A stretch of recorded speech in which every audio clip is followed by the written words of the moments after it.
All right, I'd like to welcome everyone tonight, our special guests in the audience. We previously called the June 15th regular meeting to order, so at this point we are to the Pledge of Allegiance, so if everybody would stand and join me, please.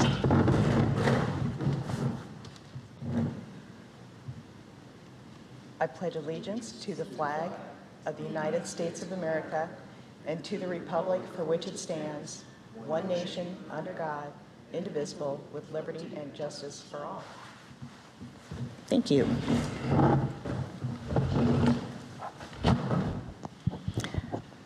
I would now accept a motion to adopt the agenda for our June 15th, 2023 meeting. So moved. Motion by Ms. Savage. Second. Second by Mr. Keck. Roll call. Ms. Savage? Yes. Mr. Keck? Yes. Mr. Ferguson? Yes. Mr. Smith? Yes. Mrs. Fine? Yes, motion carries. I do not believe we have any public participation. Okay, so next up, the High Point report. There's no report this month. Superintendent's report. Diane. Thank you. I just have a few things I wanted to review. Remember, during the summer months, I typically don't give an enrollment number because there is a lot of fluctuation. So I thought I would stick to kindergarten and all-K. So kindergarten right now is sitting at 392 students across the district. That's up from 359 last year. All-K, we have 36 students, and this time last year we had 29. So some larger numbers definitely in K. I also wanted to let you know that we currently have 4 grade levels that are on overflow status. So it would be Northwood 4th grade and Raymond 4th grade. So those buildings in 4th grade are at capacity right now. We will continue to monitor as kids withdraw over the summer as well to see if there's any change. But at this point, if anyone comes to enroll in those grade levels, we do have room in Edgewood 4th grade, which will most likely be the 4th grade overflow site. The last week of May, we had admin retreat. We really took a deep dive and focused on the idea of building student agency and that all roads lead to agency and what that looks like in a Tier 1 instructional model. Principals left with a couple, and coaches left with a couple summer reads. They're reading Shift to Student-Led and Visible Learning, both as ways to think about Tier 1 instruction. We also focused on high need targeted goals as we headed into next year. So it was really positive, kind of a heavy lift at times, a lot of thinking, but a great way to kick off our thinking about next school year. Construction, so I had the opportunity to kind of walk through the Edgewood facility yesterday.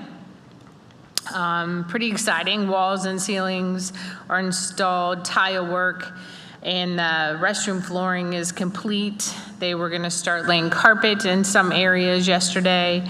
There is some delay on the flooring that's in the corridor, but they're not predicting it'll make or delay the overall finish date. So it'll still be in time, aligned with being finished in time for school to start. The overhead garage door has been installed. Casework and furniture are starting to take place next week. Some of the casework is already in some of the rooms, and plumbing as well. All that we have left in terms of inspections will be the final inspection. So I think we're on pace probably for July 10th to get that final inspection, probably during that week. Chestnut building is, there's been a lot of action in our building between the parking lot and interior. Door frames have been installed. The interior corridor walls have been installed. Fire rating issues have been resolved and did not make a substantial push on the budget. Inspections are scheduled for next week.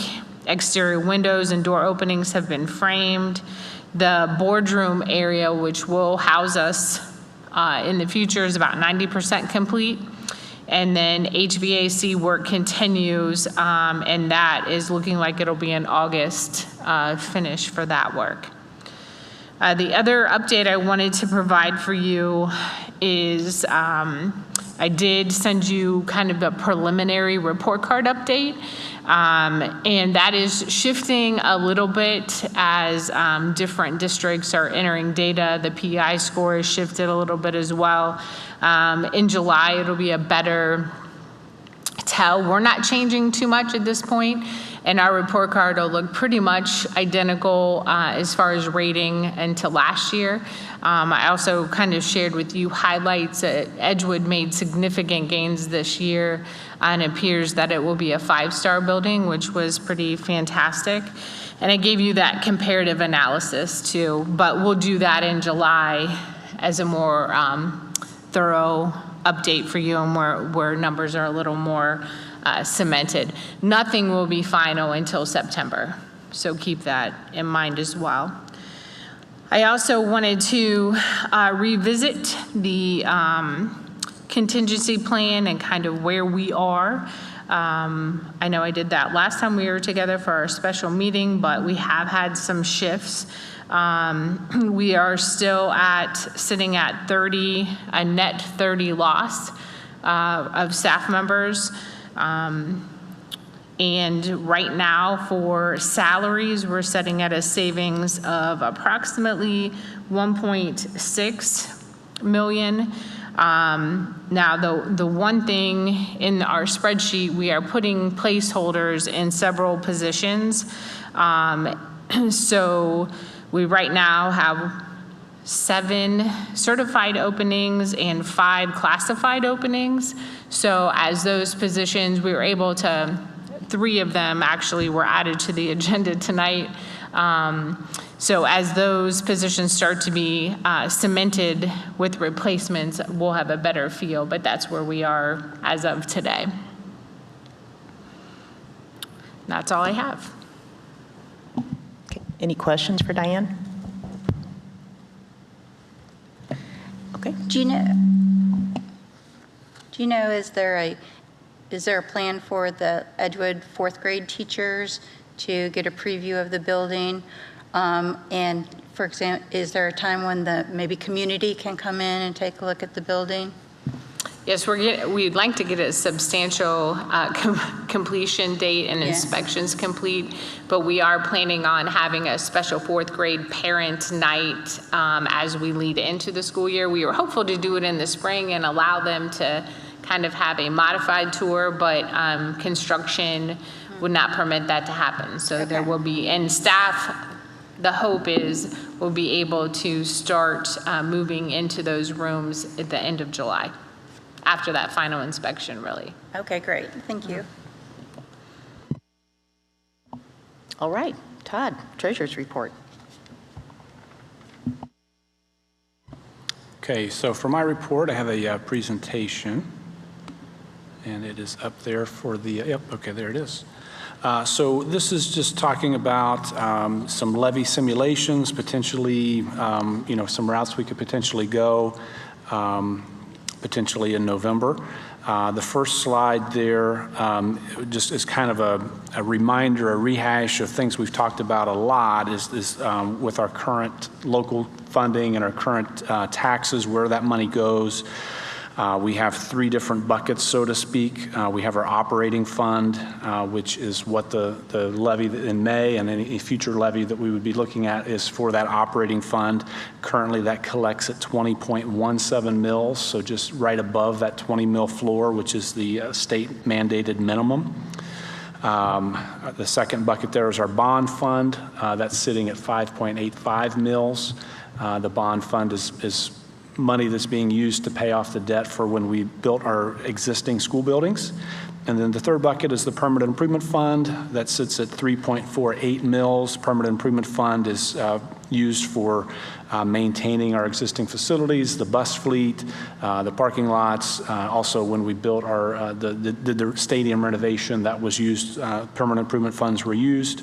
Also, whenever we talk about the local bucket, the 3 buckets, I also like to bring up our long-term plan, because you look at a levy right now and the potential of another levy in the future. It kind of gets a little overwhelming looking at trying to keep up. But one thing that we're able to do potentially is a no new millage levy in 2029. So all of our current debt would be paid off in 2029.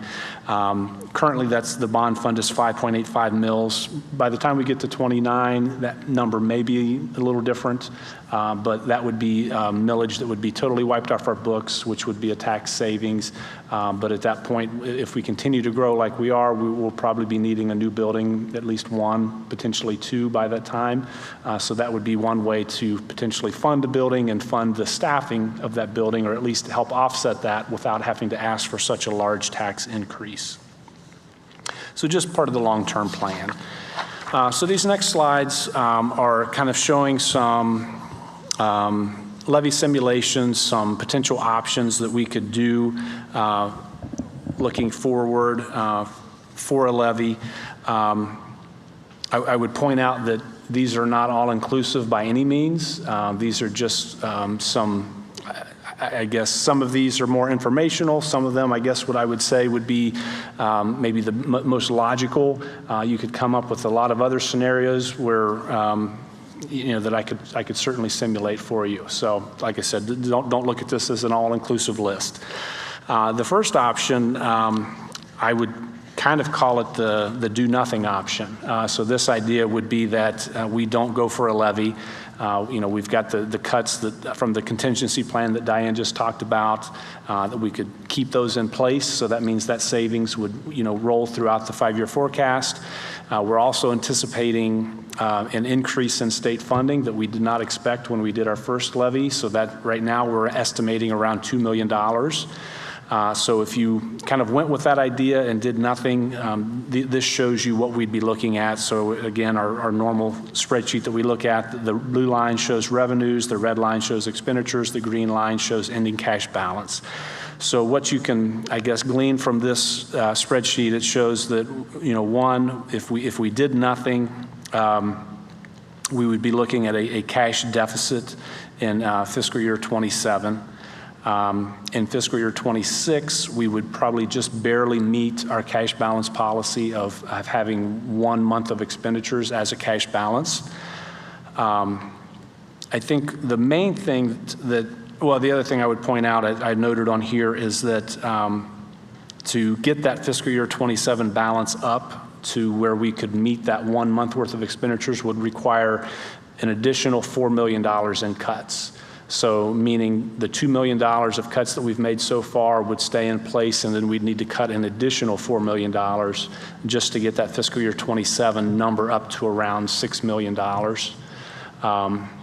And then also, the whole idea of cuts, that's going to be something we're going to have to talk about, because then you would look at, for instance, when do those cuts take place? So that's going to be a whole other conversation we're going to have. But one thing I think this slide really points out is the importance of line 6.01, which is that revenues versus expenditure line on the forecast, or just looking at that blue versus red line. So this do nothing option shows that every year in the forecast shows expenditures exceeding revenues, which means that operating deficit is growing, which is what eats into that cash balance. And this shows the importance of, I guess, acting now to address this issue, because as you get out to the end of the forecast in fiscal year 26, there's an operating deficit of $10 million. Fiscal year 27, that goes up to, I think that was around $15 million in fiscal year 27. So you really can't look at that cash balance line and say, well, let's just spend that down till we've got, just a few million, and then we'll go for a levy. Well, you're looking at a deficit of $10 million in revenues versus expenditures. That's not something you can just fix in 1 year. So this just kind of points to why we need to act sooner rather than later. Next slide, please. Todd, Yes. on this slide, there's no provision for growth. Is that correct? Growth in students. Yes. So that slide takes the existing forecast, which the existing forecast assumes 100 new students, which also means we're assuming 4 new teachers per year. Okay. So, yeah, you could tweak that to say, well, we're just not going to hire those 4 new teachers. Ultimately, it doesn't. It does make a difference, but it's not going to, totally change what that forecast looks like. Thank you. Yep.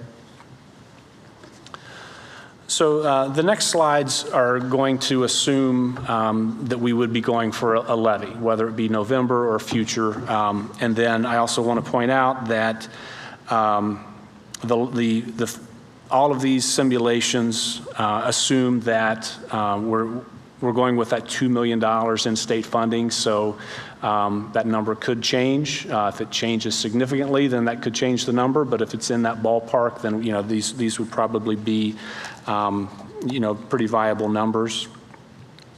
These also all assume that the cuts that we've made so far due to that contingency plan would be reinstated. So that was a discussion we'd had at our work session and decided that the class sizes are something that we want to maintain where they were before, as well as some of the things that have been cut. And the other thing I wanted to point out is that you could make all sorts of different options. You could say, well, let's cut some more. Let's cut all electives and go for a lower levy amount. Or you could say, let's wait longer, or whatever number you could be. But you've got to narrow it down and pick a target. So the target that I chose when looking at these simulations is a 5-year forecast where the last year of the forecast, that ending cash balance, meets at least one of our objectives, which is the 1 month worth of expenditures.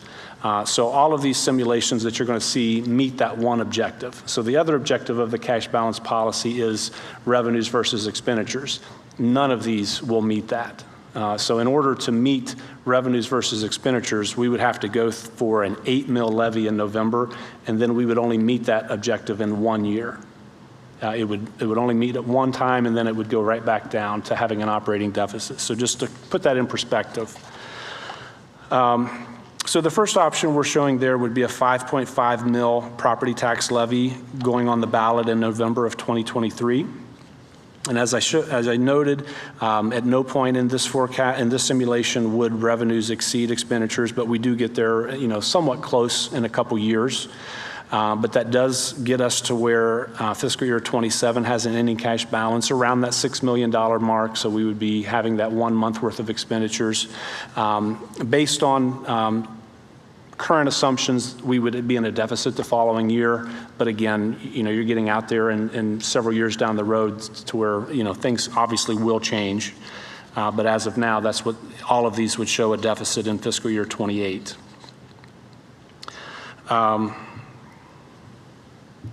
Make sure I showed everything. And so really looking at what these simulations do to get to that number, it's really looking at how much does this levy generate in this, whether it be a 4-year period or whatever is projected in the 5-year forecast. So we're in that $22 million range, $22 million range of revenue generated in the forecast. That's not necessarily looking at, well, what does this generate per year? It's looking at what gets us to that last year having a positive number. So this is the 5.5 mil. So the next slide would be if we went with an income tax option. To hit that same target that we just talked about, we would have to go with a 0.75% income tax levy in November of 23. I would say November of 23 is likely our only opportunity to go for an income tax due to the timing it takes to get up to full collection. So if we were to say, let's wait until May of 24 to go for an income tax, we would have to go for a much larger income tax, which is probably not a viable option, or you would have to make significant cuts and then go for an income tax. So I would say November is really our only viable option to go for an income tax. And as I said, that 0.75 gets us to about the same spot that we would be with that 5.5 mil levy. Can you just confirm how property tax collection and income tax collection is different? Yeah, so it has to do with timing. So if we pass a property tax in November of ’23, we would begin immediately collecting on that, or the county auditor would be immediately collecting on that in January of '24. So we would basically begin full collections when we would get that in June, July of '24, and then get our full collection that year. Whereas with an income tax, it would be passed, but we would start collecting in '24, but we would only get a small amount of collections, and then it would start to get, it would take until fiscal year '26, I believe, before we would hit full collection. So because of that, that's why in that, like if you look at just a 2 or 3 year period, that income tax isn't generating as much, but then once it catches up, it actually would, and it would likely start to grow as well. Quick question. And that's, oh, sorry, go ahead. Go ahead. With the income tax option in fiscal year '26, it looks like the revenue flatlines or stays stagnant. Can you speak to that and how, Yeah, if we're growing 100 students per year, how that would? So the forecast software we have just basically takes the numbers given to us by the Ohio Department of Taxation and inputs that for an income tax. It's very likely that an income tax would grow, so that number would likely increase, would likely be higher than that. I think, you know, some districts that I know that have an income tax, they see around 3% income tax growth per year. Now that doesn't mean that's what we would see. And then there's also obviously the risk of an income tax decreasing, whether it be maybe a company goes out of town or just a economy starts to fail. But yeah, correct, that number would likely grow.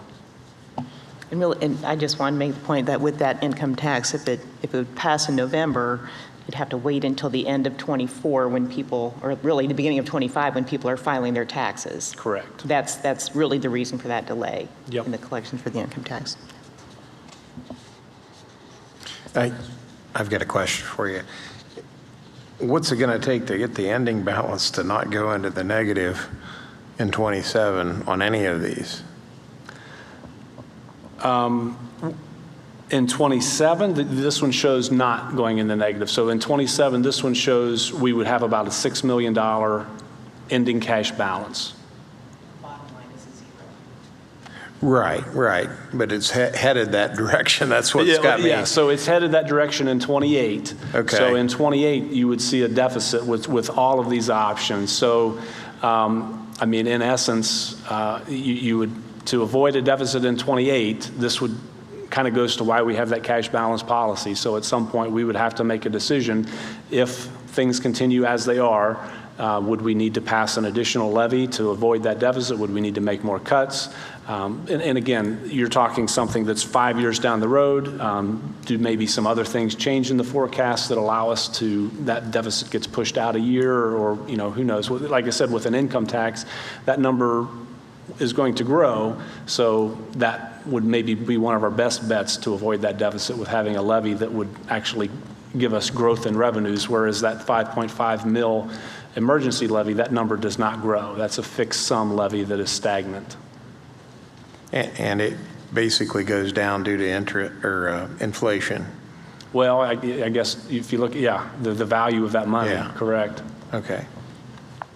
I guess one other, I know I had asked Todd a question about the state funding because it's flat in here, and just, you know, we know this year, well, we don't know, but we're anticipating that they've made some changes and that are resulting in us getting more money, and they're gradually trying to fully fund the Fair School Funding Plan. So I would think that would be one possibility. If they continue on that trend, it could bring in additional money in the out years. But again, that's a big if. Just to clarify, so the previous slide and this slide does not have the assumption of the plus 2 million? It does. It does. I think what Sue's pointing out, it has the $2 million, but it basically assumes $2 million flat across. Thank you. Sorry. You know, I think I would say because we're growing, there's a good chance it goes up. But the other thing you have to consider is that our 25% increase in property values is going to hit in fiscal year 25 for that funding formula. So that's going to be a negative factor from our funding standpoint. So not saying I think we're going to decrease, but that's could potentially offset some of the projected increase. Can I ask a question? Could you kind of review for everyone who pays a property tax and who pays an income tax? That's one question I continue to get. It's with an earned income tax. Correct. So property tax, I think pretty much everyone's aware that, you know, anybody that owns property in the district is going to pay property tax. I know we've got a lot of questions about, well, what about renters? Like people that live in apartments. I mean, yes, they're not writing a check to the county auditor for their property tax, but the landlord, whoever owns that building, is paying property tax. And then in any businesses that are located in the district, they're also paying a property tax. With an income tax, it's different than the way that a city income tax works. So a school income tax is based on where you live. So anybody that lives in the district would pay that income tax. Businesses would not. It's just if the employee happens to live in the district, they would. If you live in Dublin and work in Marysville, then you would not pay a school district income tax.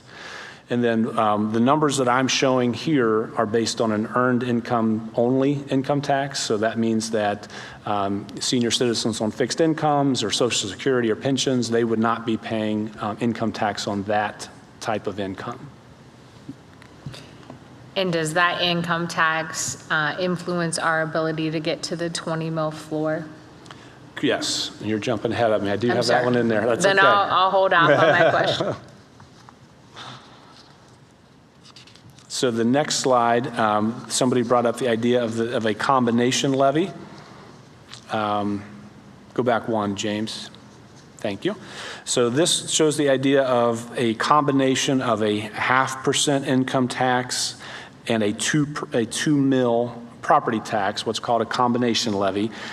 Because you would be collecting some from a property tax, you could go with a lower income tax and still get the same results as it comes to meeting that target number in fiscal year 27. Again, we still have that operating deficit throughout. Really, one of the downsides or drawbacks of this type is that 2 mil property tax, that part of that combination levy wouldn't grow. So that half percent income tax would be growing just like any other income tax, but the 2 mils would not grow, and that 2 mil levy would need to be renewed and or replaced at some point as well. One question I have is for the combination, are there two separate questions on the ballot, or is it one question? It would be one. Thank you. Yeah. Okay, next slide. And just a quick question, but if it's an emergency property tax, it would not be considered as part of our collected millage. So the odds are that we would hit that 20 mil floor. Correct. And so we would stand to see some growth there. Yes. But not in the 2 mil. Correct. Gotcha. Okay.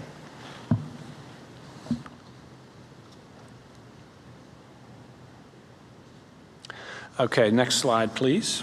So this one would be if we went on the ballot in May of 24. Okay, so there's a couple ways to look at that. I guess the way I would look at this scenario is if we just said, we're just going to wait. You know, this isn't saying we went on in November and failed, and then, you know, because if we went on and failed in November, then I think a May 24 levy, also there's going to be some cuts and those kinds of things.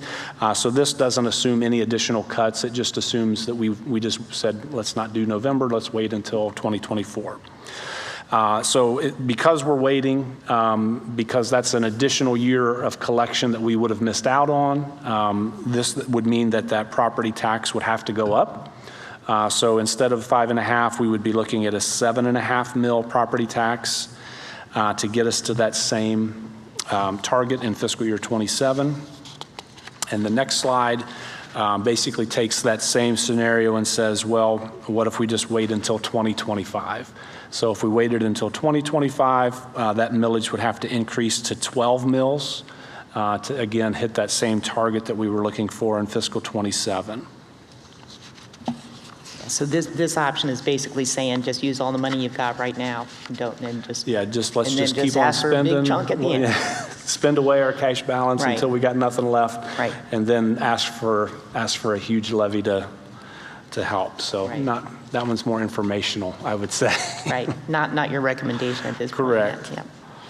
So the next slide I get into is just some comments, some pros and cons. Obviously, that projected increase in state funding allows us to ask for a lower levy. That's a big benefit. It's still not certain. We won't know until the end of June, early July. But because we've seen the Senate and the House version both showing an increase, I think we're pretty safe to expect a significant increase. It's very important that we keep the 20 mil floor as a factor in mind. This will help us to avoid a levy cycle because hitting that 20 mil floor will allow us to see, somewhat growth each year. So would hopefully help us to avoid, having to be on the ballot every single 3 or 4 years, just time after time after time. This would allow us to have some growth. As I mentioned, an emergency levy does not grow. So that's one of the downsides of an emergency property tax. It's just a flat tax that we would receive, a flat revenue that we would receive each year, and also it would need to be renewed. As we mentioned, the income tax is very likely to grow, especially, not only because we're growing in population, because when new people move in, they would start paying that income tax, but also as the economy continues to do well, people continue, their income rises, then the revenues we receive would increase as well. And also an income tax could be done as a continuing levy, which would mean that we would not have to, reapprove it or have to renew it. And that also, again, would help us to avoid that levy cycle and honestly would be the best bet of avoiding a levy cycle. So this is not a recommendation by any means, but just looking at it from a funding standpoint, and I think we've said this before, our Finance Committee has said it as well, from a funding standpoint only, the income tax is the most beneficial. As we mentioned, it doesn't impact the 20 mil floor, so we would be able to hit the 20 mil floor from a property tax standpoint, which allows for some inflationary growth on revenues. We would have an income tax that also would grow as the economy grows. So again, helping us to avoid the levy cycle and not having to come back to our voters all the time. Annual revenue growth very likely based on population and income growth, avoid the levy cycle like I mentioned. And another big benefit of the income tax is it's not impacted by residential TIFs. So the people that gave us the feedback that we're not in favor of a property tax because the school is not going to be getting all of the money, some of it would be going to the city. The income tax would obviously take that out of the equation. So that is all I have. If there's any other questions. Great. I really appreciate that. And like you said, I know, we had our special meeting June 6th where we decided that at this point we feel like it's important to go on in November. I think these are great. It's nice to kind of have that range and then have that number in mind. And so once we get that state funding, we do have a special meeting already scheduled for July 17th. I know that like this time, as soon as you got the go-ahead, we got simulations like a day later or something. So it'll be nice. We appreciate you getting that information to us. It gives us a little time to digest and ask questions ahead of the meeting too, so we can all be prepared. But yeah, so July 17th, we'll plan to come back together and have some more conversation. So the deadline is, is it the 28th or 29th of July? I can't remember. Yeah, it's one of the end of July. Yeah, the end of July, we need to have something finalized. So we do have a time frame to stick to there. And I guess the other thing is just how important it is. I know we really try to encourage people to talk to us and share their thoughts with us and ask questions of either us or probably even better if they ask questions of Todd or Diane, just to get the most accurate information possible. But we do want to listen and hear what those thoughts and questions are. So, any question? I'm just curious, maybe in the future, I don't expect an answer tonight, but I wonder for districts that have the similar rural, suburban composition as ours, if they have an income tax, kind of getting that information. I've stated before that I am kind of, I like the idea of the income tax for multiple reasons, but I also want to know just how do other, I guess, I don't know if it's exempted villages, district, or just the same type of rural suburban composition. If they have an income tax, and how does that work and grow for them in the future? I would like to. Locally, the ones that would compare most to us would be Lancaster, Pickerington, and Delaware. Buckeye Valley. Which Buckeye Valley I think is not quite in that same group, because I think it's more rural and more, it's changing actively, but when it passed, it would have been a lot more rural than we are. But I think Lancaster and Pickerington would be our best comparison districts. I think I was looking at the one sheet of information that compared levy rates for like 30 different districts. And there were 9 that had income taxes out of 30. So, but I thought that was kind of helpful to look at that, so you can go and, see which districts those are. But okay. Any other questions for Todd? Great. Thank you very much. Thank you. So let's see, for my report, first I do want to point out when I said there was no High Point report, we are, I believe Mr. Cox is going to need to step down from serving as our representative. So I have reached out to a couple of people to see, actually some people that served as our rep in the past, to see if they have some suggestions. If anyone else has any suggestion, please let me know. And then community conversation. We had a community conversation on June 7th at Dalton Union. They were not in business that night. It was merely a place, a nice, comfortable place for people to meet and have some good discussion. And then we had a coffee this past Sunday. And how many? Let's see. You had about 6 or 7 people that came. 7 at Dalton Union. Okay. Yeah. Yep. Do you want to make any comments about that, or what? I'm just. Actually, Jermaine did a nice summary. Okay, yeah. Yeah, I didn't have my summary pulled up, yeah. but I just thank the Dalton Winery for opening their space and reaching out to have that conversation. I know I guess we received a lot of some phone. I've received phone calls from some community members asking why, based off some previous comments that were made, and I believe it's our job to reach out and have. We serve the community at large, no matter what position they took on any ballot measure. And our job is to educate and reach across and solve the community issue. And I think we had a very beneficial discussion. We had members of some of our booster leadership, some just residents out the community. And so we talked for 2 hours about all kinds of issues related to the upcoming levy. And thank you for those residents who came out. Yep.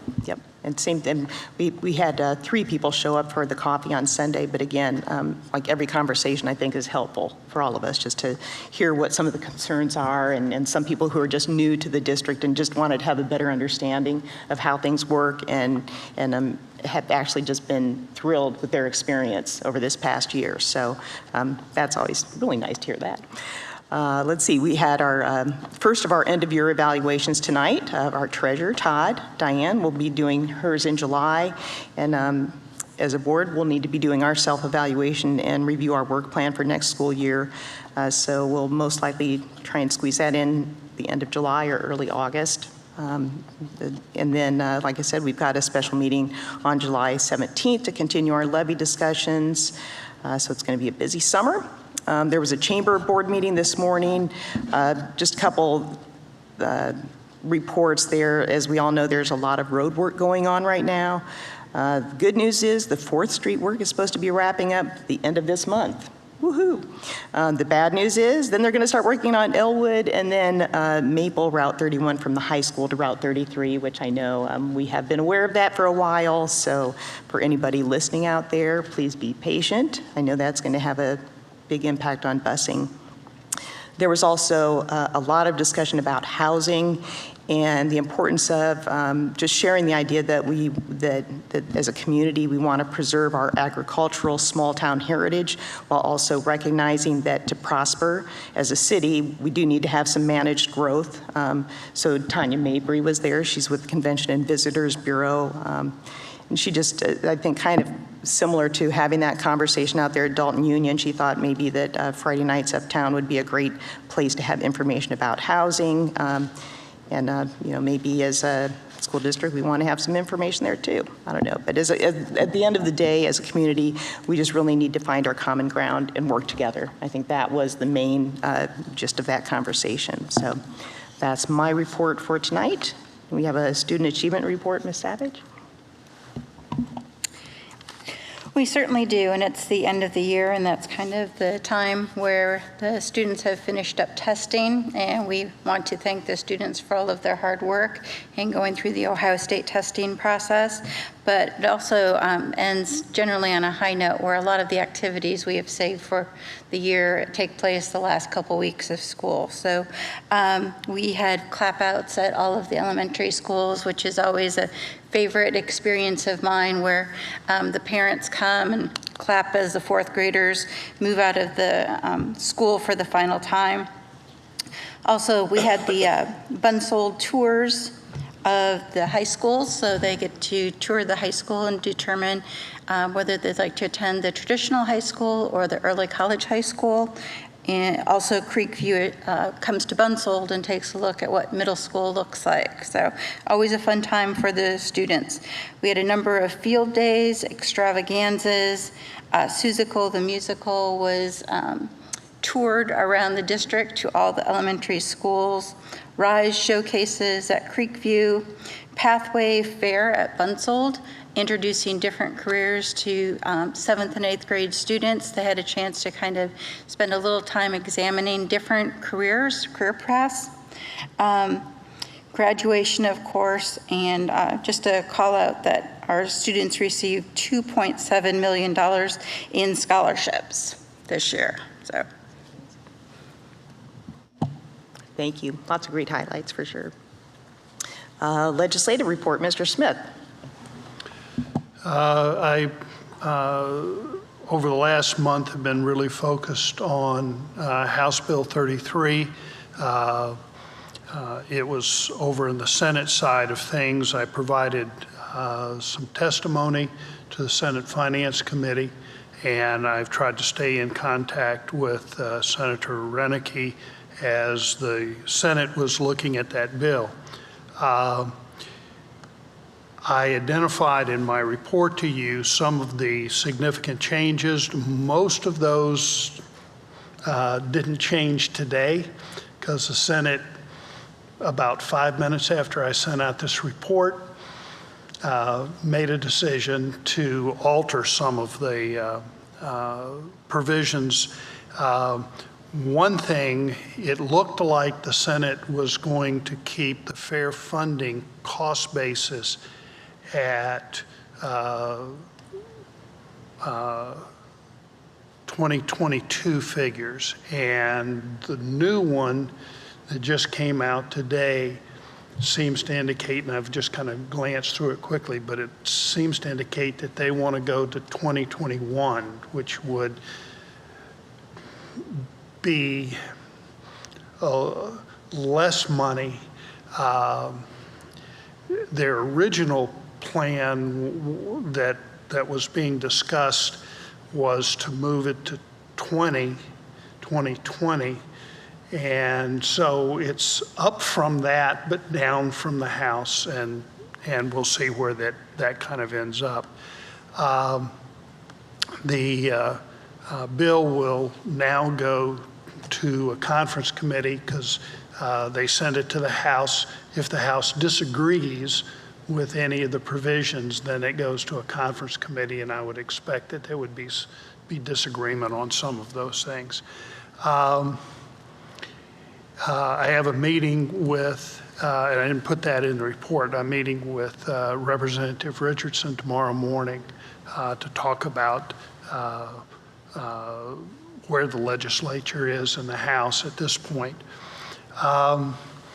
And over the last couple of days, I've had some meetings in preparation for the trip to Washington for a national conversation with our representatives and senators. I've provided you with my testimony to the Senate Finance Committee. Included in that at the end is information on the ESSER dollars, the federal dollars we received. One of the points of conversation is that schools are sitting on large amounts of federal dollars, and we've spent all of ours on remediation of kids. Any remaining funds that we have are scheduled to be consumed in trying to help kids catch up from the pandemic. And so the money is being spent very appropriately, and it is not allowing us any luxuries at this point. And then I included an email that I sent to Senator Renicky just the other day as they were considering the changes that they approved today. So, and that's my report. Great, thank you very much. Any questions for Mr. Smith? Okay, we have a safety and drug report. No report tonight. Okay. Let's see, hi, we're now to the business section, so I would accept a motion to approve our draft minutes from our May 18th regular meeting, May 26th special meeting, and June 6th special meeting. So moved. Motion by Mr. Smith, Second. second by Mr. Keck. Any corrections, revisions, comments on the minutes? Okay, roll call. Mr. Smith? Yes. Mr. Keck? Yes. Mr. Ferguson? Yes. Ms. Savage? Yes. Mr. Vine? Yes, motion carries. I would now accept a motion to approve the revised policies. So moved. Motion by Mr. Smith, Second. second by Ms. Savage. Yes, we had the first read last month. These are policies that are focused on College Credit Plus and military students, and then dyslexia supports. Did you have comments? Oh, question? I just wanted to comment about that College Credit Plus program was introduced maybe 5 years ago. Correct me if I'm wrong. It's a state program, correct? And it allows for students to take college credit classes while in high school after they finish their high school requirements. And this year, I think there were 12 students that received their 2-year associate's degree 1 week before their high school diplomas. But in total, I'd say there's 50 or so kids that have done that.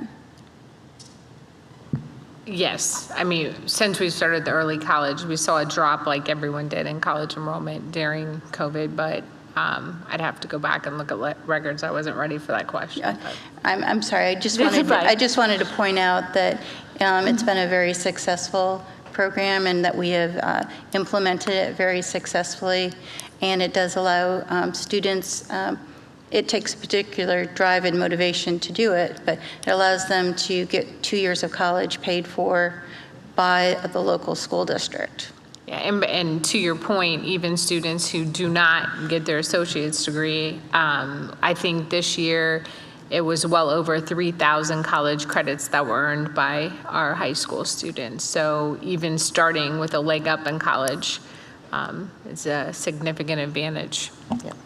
Yep. I know we've heard, you go to several graduation parties, and if you see alumni, some of them are there a year ahead or, maybe a semester, but as parents who have had kids in college, we know what a benefit that is. So, yeah, great program. Any other questions or comments? Roll call, please. Mr. Smith? Yes. Ms. Savage? Yes. Mr. Ferguson? Yes. Mr. Keck? Yes. Mr. Fine? Yes, motion carries. I now accept a motion to approve the fiscal year 2024 permanent appropriations.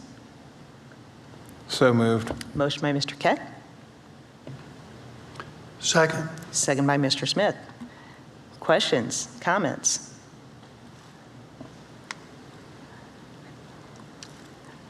I know we asked an awful lot before the meeting. Just one thing. Yeah, do you want to make some comments, A couple things I Todd? would just point out. Sure, One yeah. is that these appropriations for the general fund in particular, they assume that they do not include bringing back the contingency plan cuts. So if we were to pass a levy in November and bring back those cuts, then we would need to amend the appropriations at that time. And then I would just also note in total, the appropriations are lower than they were last year. The biggest driver for that is the Permanent Improvement Fund with those renovations being spent in this current year.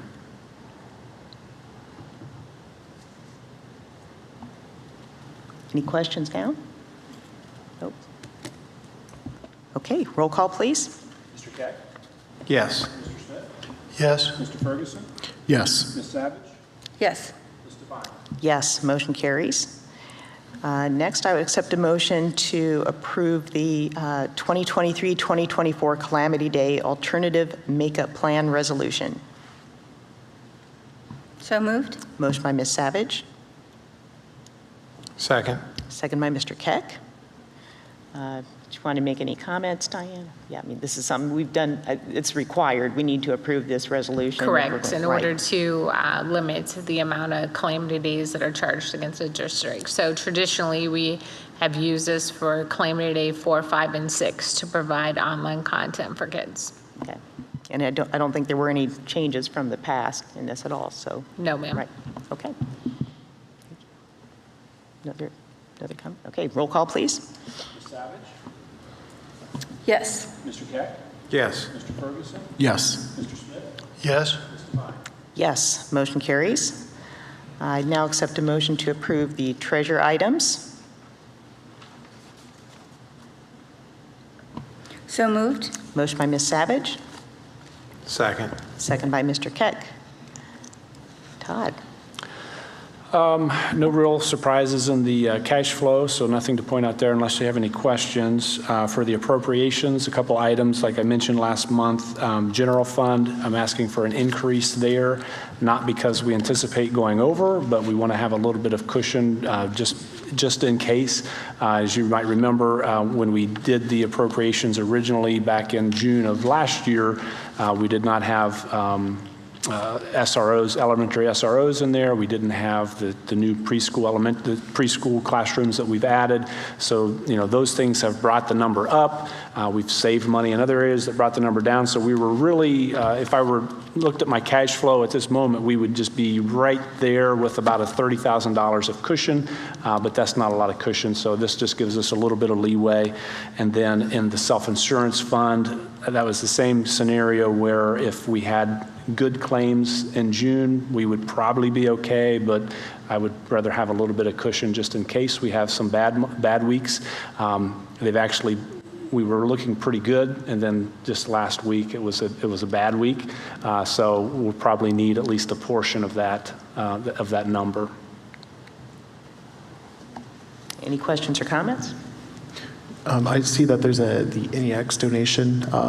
It's a grant, I'm assuming. Is that for a specific program? Yeah, so the NEX grant or donation is because we saw a large influx of, and I always say this wrong, EL students, so English learner students who basically are, English isn't their first language. And a portion of that was because of NEX bringing in workers from another area to Marysville. So we reached out to them and said, hey, you know, we're seeing this influx of students, and so they, you know, graciously gave us that donation to help staff with some aids and things so that we could help educate those students. Well, I'm very appreciative of their cooperation. And my second question is preschool classes. I think we've talked about this before, but when we, for preschool, is there additional revenues that help supplement or cover completely, or what's the revenue side look like for preschool? So preschool, we don't get a lot. We will get some additional funding. So there's a couple different streams of money we get. One, we get a federal grant for preschool students. That number, like this year, was only about $16,000. So, really just a drop in the bucket. I would anticipate that number would go up a little bit next year based on a higher enrollment. And then we also get a little bit of preschool transportation funding from the state. And again, I would anticipate that number would go up a little bit as well, but unfortunately, we're not, dollar for dollar. Great. Any other questions? I just wanted to go over the SROs and safety grant. We received safety grant money to cover SROs, but I believe that's a limited grant. Is that correct? We did not, I'm not sure, I'll go two directions here. So one, we did not receive a grant for SROs. So the safety grants we received that are in like our Fund 499, those cannot be used for SROs. Okay. Now there has been discussion with the state budget of potentially SRO funding being included in foundation funding going forward. But that hasn't happened yet, and there's still discussion of what that might look like. So, but I think what you're probably talking about is those safety grants we have. We can't use that for SROs, but we're using that to improve the safety of our buildings. Okay. And just as a reminder that the SRO, the cost of the SRO is split, correct, with 50-50. 50-50 with the city. Yep. So, and we have 8 or 9 officers now in the district, I believe. We have one in every city building. Okay. We have a high presence out at Raymond, but that's not a full-time yet because they haven't staffed their That's positions. the sheriff covers them out there at Raymond. Okay. Yep. Okay. Any other questions? The only other caveat I would ask is our percentage of that agreement was more expensive year one. Right. I think it went up to 65% on our end year one because the city was recognizing increased costs with cars and equipment. And so we agreed to pay a little more year one, and then it'll go back to 50-50 every year after. Great. Good partnership. I just wanted to recognize America Honda for the robotics donation, $25K. Yeah. That is wonderful. Thank you. Okay. Roll call, please. Ms. Savage? Yes. Mr. Keck? Yes. Mr. Ferguson? Yes. Mr. Smith? Yes? Ms. Devine? Yes, motion carries. Now accept a motion to approve the HR action items from the superintendent. So moved. Motion by Mr. Smith, Second. second by Mr. Keck. Just say we have lots of additions. Like I said, even some at the last minute here this afternoon, we were able to make some offers.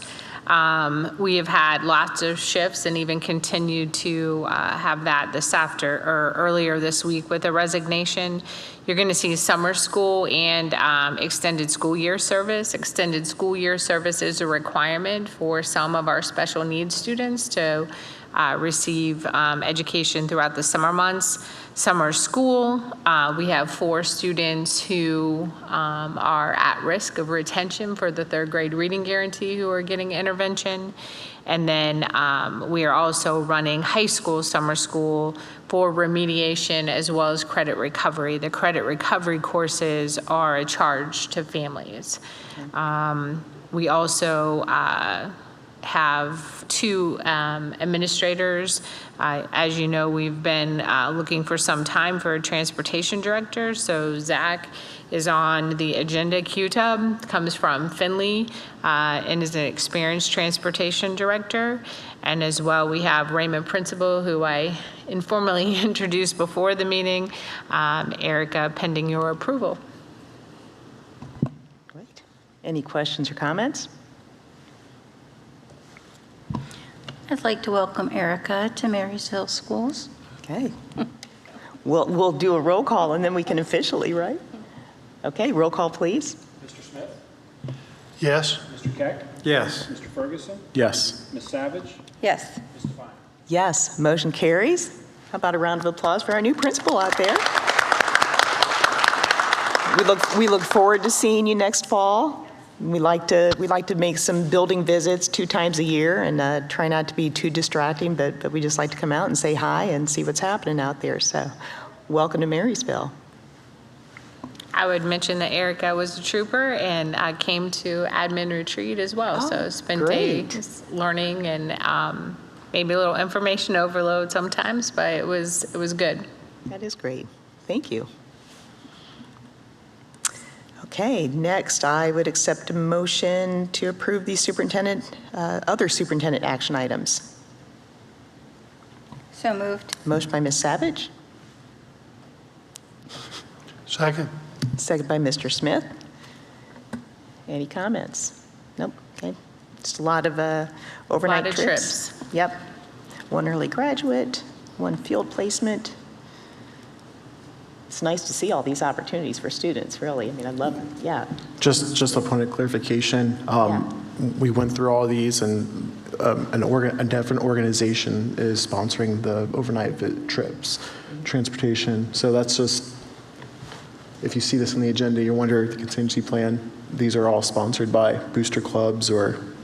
Right. Correct. Yep. And we also told booster clubs that it August 1st started that plan. So Okay. they had the leeway because of the heavy lift with what they were going to have to do for the year, that field trip would go into effect August 1st. Okay. So most of these, as you look at them, there's a sheet and it tells you who has to pay and what that money goes towards. Right. But again, Good, yeah. still providing opportunities despite Yeah. Oh, everything. yeah, right, which is wonderful. You learn so much when you take these trips, so. Okay, any other questions or comments? Okay, roll call, please. Ms. Savage? Yes. Mr. Smith? Yes? Mr. Ferguson? Yes. Mr. Keck? Yes. Ms. Devine? Yes, motion carries. Now to the comments and questions from board members. I'll start with you, Mr. Smith. I want to welcome our new principal and hope you have a fantastic year. Our graduation, I thought, was a fantastic event. The Impact Stadium setting is wonderful for parents and relatives and friends to come and celebrate in that moment.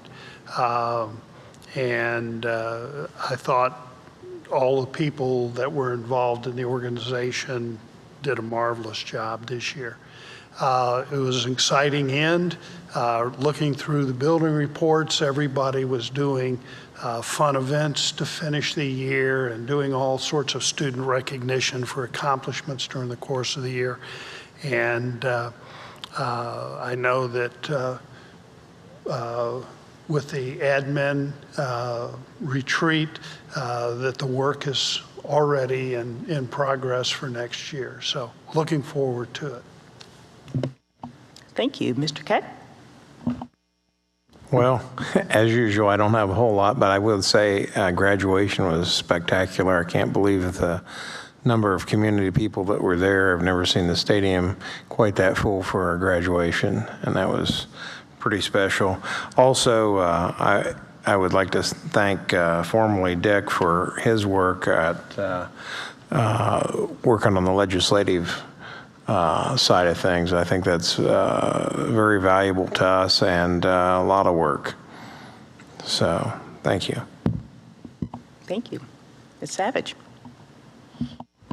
I wanted to say thank you, Todd, specifically for the simulations information and the kind of endless stream of questions that I think have been coming your way over the last several months, but in particular in the last month or so. We really appreciate your quick professional responses. And welcome, Erica, to the Marysville. We're very happy to have you here. Thank you. Mr. Ferguson? Yes, I just want to thank everyone. The members of the community have engaged with us, the board members, Todd and Diane. I just want to reiterate that, some say, the schools are asking for money, but it's a community problem. We need a community solution, which we need community input and support.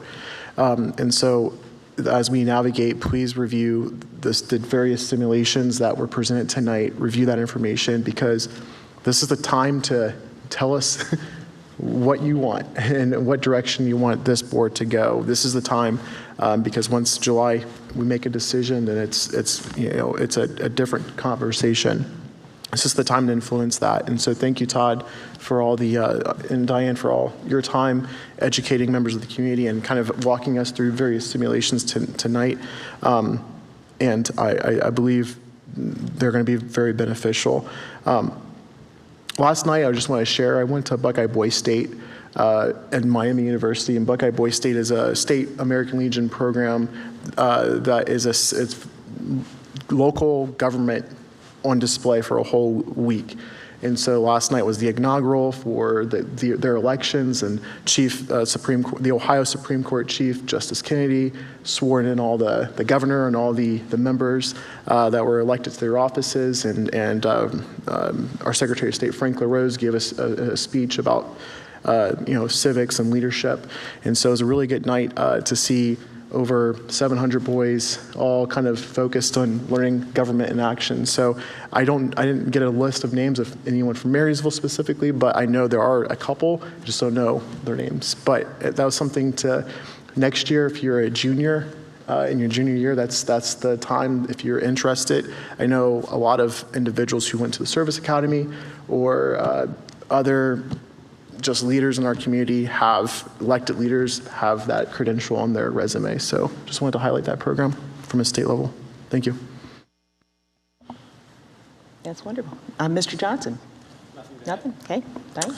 Just officially, congratulations, Erica. And I just wanted to give one final shout out to graduation. Agree, it was fantastic, and wanted to thank Vera for the countless hours she spends organizing. Those will be hard shoes to fill. Yep, definitely. It was a great event. I just also want to thank Todd. I think as we look through all of those simulations, the idea of delaying, to me, is just way too risky. And like you said, Jermaine, just continue to encourage people to reach out to us. Once we find out what the state funding is going to be, it's going to help provide some clarity, but we want input from students, parents, staff, community members, businesses, everybody. And then I also just wanted to make a few comments about Todd, since we did have our end of year evaluation. You hear all of these comments from us who get to work with him on a pretty regular basis. But I just appreciate all the information you share with the board, with anybody who asks questions. Wanted to thank you for your leadership that you provide in the fiscal department. Especially the last 6 months, we've been so focused on the impact of the levy and work in that direction, but throughout the year, your department does an amazing job empowering our staff and encouraging buildings to take ownership of their budgets and have a good understanding of that. You've worked hard to cross-train in your department. We're just so fortunate. And I think I was looking back, and in December, it will mark 10 years that you have served our district. And I think about all of the creative ways that you have found to stretch our dollars while still offering new programs, maintaining and improving our facilities without asking for new local tax dollars. You've also, like I said, you focused on building a strong team in the fiscal department. So as we look to the future and growing enrollment, your leadership and financial expertise is going to be more important than ever. And I just feel like we're blessed to have you here. So thank you. And with that, I would accept a motion to adjourn. So moved. Motion by Mr. Smith and second by Mr. Keck. Roll call, please. Mr. Smith? Yes. Mr. Keck? Yes. Mr. Ferguson? Yes. Ms. Savage? Yes. Ms. Devine? Yes, motion carries. We're adjourned at 7:08. Thank you.